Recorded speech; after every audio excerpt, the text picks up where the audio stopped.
हमारे इस भारत देश में बाबाओं की और सन्यासियों की कमी नहीं रही। एक से एक बड़े सन्यासी उत्पन्न हुए हमारे इस भारत देश में, जिन्होंने जीवन को जीने के अनेक मार्ग सिखाए हम लोगों को। जैसे हम उदाहरण ले लें, स्वामी विवेकानंद हो गए, बुद्ध जी हो गए, नीम करौरी बाबा हो गए, और भी बहुत सारे हो गए। इसी में से हम एक बाबा जी के बारे में, एक सन्यासी के बारे में हम बात करने वाले हैं, जिनका नाम है नीम करौरी बाबा, जो कि बहुत ही प्रसिद्ध हैं, जिनका मेन धाम कैंची धाम जो कि नैनीताल में स्थित है, वहाँ पे माना जाता है। तो इनके बारे में आज हम बात करेंगे। बहुत प्रसिद्ध, यहाँ तक विदेशों से भी लोग इन्हें देखने आते हैं। यहाँ तक मार्क जुकरबर्ग जो कि फेसबुक के फाउंडर हैं, फेसबुक को बनाने वाले, जो कि आज पता नहीं कितने बिलियन, कितने करोड़ों, अरबों के कंपनी बन चुकी है, उसके भी जो मेन फाउंडर हैं, उनका भी यही कहना है कि जब आपको अपने जीवन में कुछ भी समझ में ना आए, कुछ भी आपको समझ में ना आ रहा हो कि जीवन में क्या करना चाहिए, परेशानियों से घिर चुके हो, चारों तरफ से परेशानियां हो आपके पास, तो ऐसे में आपको नैनीताल में कैंची धाम में एक नीम करौरी बाबा जी का मंदिर है, वहां पे जाकर के अपने आप को समर्पित कर दीजिए। आपके जीवन में सफलता के रास्ते अपने आप खुलने लगेंगे। तो बहुत दूर दूर से लोग इनके मिलने आते हैं, और जब तक ये जीवित भी रहे तब तक भी इनके बहुत ज़्यादा फैंस रहे, बहुत ज़्यादा इनके भक्त बने रहे। अचानक से हंसने लगते थे, अचानक से रोने लगते थे, अचानक से कभी बिल्कुल शांत हो जाते थे, अपने ध्यान में मग्न हो जाते थे। बहुत ही मतलब ऐसी ऐसी इनके साथ घटनाएं घटी, जिनको सुनने के बाद यकीन नहीं होता कि ऐसा भी वास्तव में कोई मनुष्य कर सकता है। तो पहले में इनके जीवन के बारे में थोड़ा बहुत जानेंगे, फिर इनके बारे में जानेंगे कि और इन्होंने क्या क्या इनके चमत्कारी घटनाएं इन्होंने घटित की। तो सारी चीज़ें जानेंगे, वीडियो के लास्ट तक बने रहिएगा बिना स्किप किए। देखिए, जो नीम करौरी बाबा जी थे, इनका जन्म 1900 में हुआ था। फिरोजाबाद में अकबरपुर नाम का एक ग्राम है, वहाँ पे इनका जन्म हुआ था। और जन्म होते ही इनके घर में बहुत ही खुशहाली आई थी। इनके जो पापा थे दुर्गा प्रसाद शर्मा, वो भी इनसे बहुत प्रसन्नचित्त रहते थे। 11 साल की उम्र में ही इनके अंदर लक्षण दिखने लगे थे कि ये एक सन्यासी टाइप में बनेंगे। बहुत ही दूर दूर से लोग इनसे मिलने के लिए आते थे कि बाबा जी हैं, इनसे मिलेंगे, ये हमारा संकट दूर कर देंगे। तो शुरुआत में तो इनके जो पापा जी थे दुर्गा प्रसाद शर्मा जी, उनको बहुत ही प्रसन्नता हुई कि हमारा जो बेटा है वो मेरे नाम की ख्याति फैलाएगा।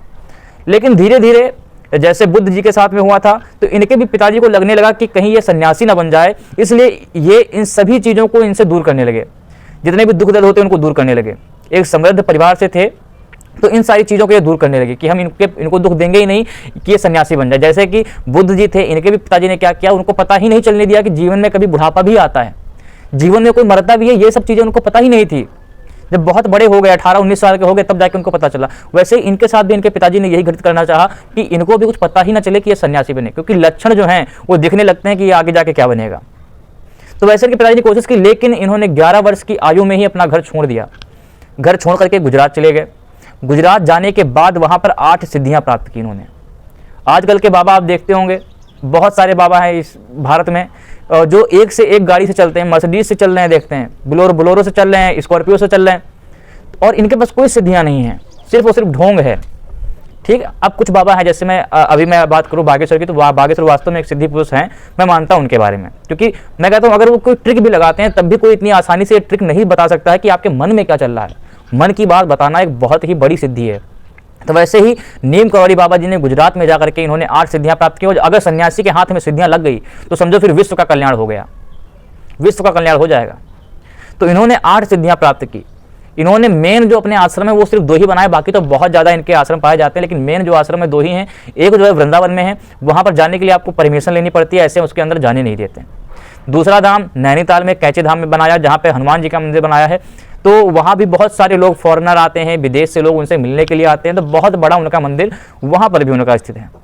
तो ऐसी बहुत सारी उनके मंदिर हैं, हालांकि 100 से भी ज़्यादा अब तो उनके मंदिर बन चुके हैं। उनके बहुत बहुत ज़्यादा भक्त हैं, सभी ने बनाया, जहाँ जहाँ भी वे गए वहाँ पे उनका मंदिर बन गया, वहाँ पे उनका आश्रम बन गया। लेकिन मेन जो उनके 2 ही मंदिर हैं, एक वृंदावन में और एक नैनीताल में, यही 2 इनके मेन मंदिर हैं। इनको हनुमान जी का दूसरा रूप भी माना जाता था। कहा जाता था कि ये हनुमान जी ही हैं जो कि अपना रूप धारण करके दूसरा जन्म ले करके आए यहाँ पर। इनको हनुमान जी का रूप माना जाता था। और भी इनकी बहुत सारी ऐसे, अच्छा शुरुआती जो इनका बचपन का नाम है वो इनका नीम करौरी बाबा नहीं था, शुरुआती इनका नाम था लक्ष्मण दास शर्मा। लक्ष्मण दास शर्मा के नाम से बहुत विख्यात थे, लेकिन जब इन्होंने संन्यास लिया, कुछ चले गए, तो आखिर इनका नीम करौरी बाबा नाम कैसे पड़ा ये मैं बताता हूँ आपको। एक बार क्या हुआ कि ये जा रहे थे ट्रेन से, गलती से एसी बस में चल गए, एसी ट्रेन में चले गए, एसी डिब्बा होता है फर्स्ट एसी, उसमें चले गए। तो टीटी आया, टीटी ने देखा कि तुम अंदर चले गए, एक सन्यासी हो, उसको कोई महत्व न दे करके उनको नीचे उतार दिया, कहेंगे आज के बाद कभी ट्रेन में नहीं चढ़ना तुम, ऐसा कह करके उनको नीचे उतार दिया। अब जैसे उनको उतारा, अच्छा वो स्थान कौन सा था, तो वो नीम करौरी नाम का ही एक स्थान था जहाँ पर वो ट्रेन रुकी थी। तो नीम करौरी में ही वो रुके, उनको नीचे उतार दिया गया। तो उनको नीचे उतारने के बाद जब ट्रेन को स्टार्ट किया गया तो ट्रेन स्टार्ट ही नहीं, वो बंद हो गई। वो बहुत कोशिश की गई लेकिन नहीं स्टार्ट हुई। फिर टीटी और ड्राइवर को बहुत पछतावा हुआ कि हमें ऐसा नहीं करना चाहिए था। फिर वे उनके पास गए, उनके हाथ पैर जोड़ने लगे कि बाबा जी अब ठीक कर दीजिए, अब हमसे गलती हो गई, आज के बाद ऐसा नहीं करेंगे। तो उन्होंने उसके लिए 2 शर्तें रखी कि आज के बाद कभी तो आप ऐसा सन्यासियों के लिए कभी ऐसा अपमान नहीं करेंगे, अभद्र भाषा का उपयोग नहीं करेंगे। और दूसरा रखा कि कभी भी किसी सन्यासी को इसमें चढ़ने से नहीं रोकेंगे आप।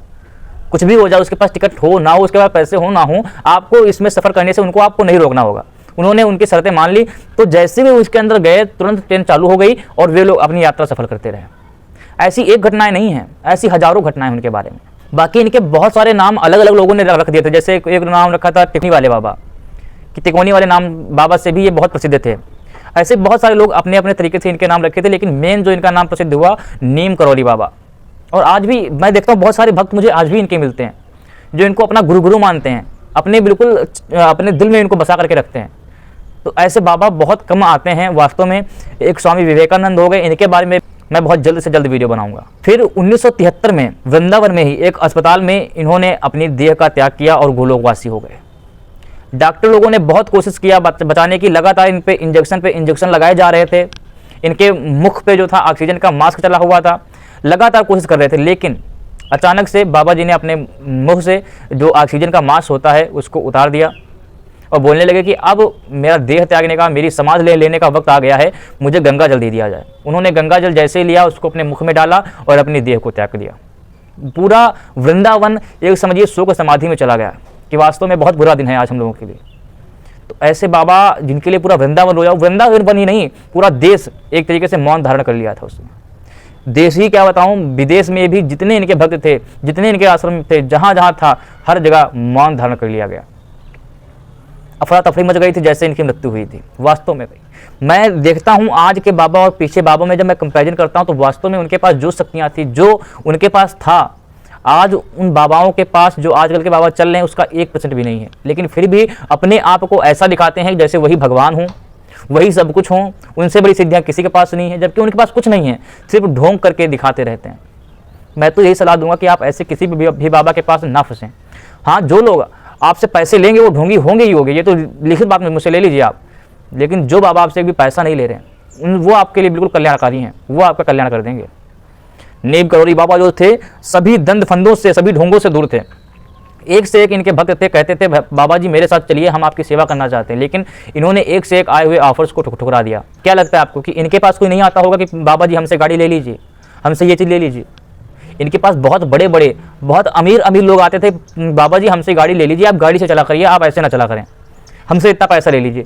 सब कुछ ठुकरा दिया कि हमें किसी की कोई ज़रूरत नहीं है। भगवान ने हमें जो चीज़ दिया है, 2 पैर दिए हैं चलने के लिए, तो यही इन्हीं से मैं चलूँगा, मुझे और कोई आवश्यकता नहीं है।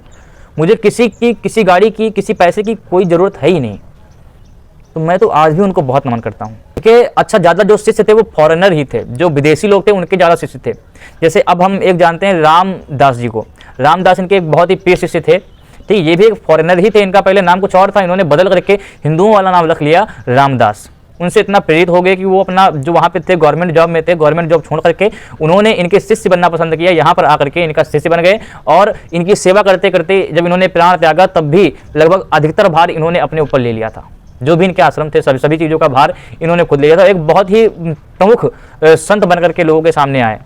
इनकी शादी हो चुकी, सब फिर शादी के बाद इन्होंने संन्यास ले लिया कि अब हमें जीवन में लोगों का कल्याण करना है। और भी इनके बारे में बहुत सारे लोग हैं जो इनके बारे में बताते हैं, जो अरबपति हैं, जो मतलब मैं बता ही नहीं सकता उनके पास कितना पैसा है, वो खुद नहीं गिन पाते होंगे इतना पैसा उनके पास है। वो लोग इनके बारे में बताते हैं कि जब कुछ भी ना समझ। अब एक तो मैंने उदाहरण आपको दे दिया, मार्क जुगरबर्ग। वो यहाँ पर आए थे रुकने के लिए सिर्फ 1 दिन के लिए, लेकिन उनको इतना अच्छा लगा कि वो यहाँ पर 2 दिन रुक गए। और अभी जल्दी में भी जब वो यहाँ पर आए थे तो उन्होंने प्रधानमंत्री जी से यही पूछा कि मुझे नैनीताल में जो कैंची धाम है नीम करौरी बाबा का, मुझे वहाँ पे जाना है।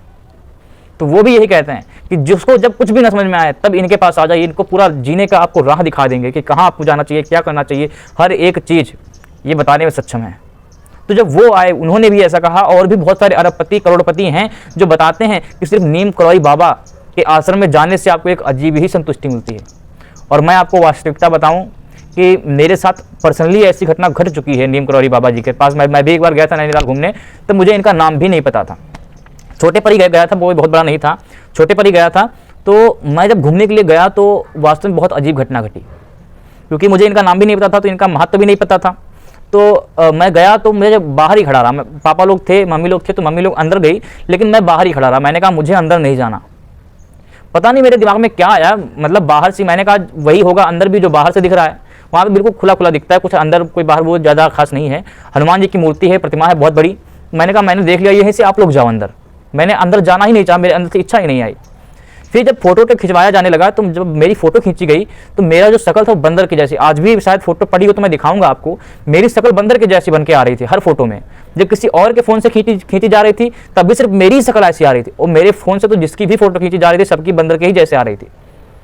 तो तब मुझे पता चला कि यार वास्तव में ये मैंने बहुत गलत किया, और उस दिन से मैंने फिर उन पर रिसर्च करना शुरू किया कि कौन है नीम करौरी बाबा, आखिर ऐसा क्यों हुआ मेरे साथ। बहुत सारी घटनाएं मैंने देखी, उनके चमत्कारों के बारे में जब मैंने जाना मैं हैरान रह गया, और आप भी हैरान रह जाओगे।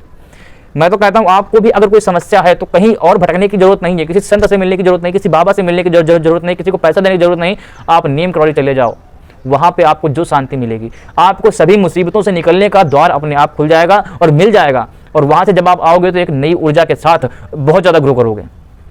इसी साथ वीडियो बहुत ज़्यादा लंबी नहीं करेंगे। जय बजरंगबली, जय बालाजी।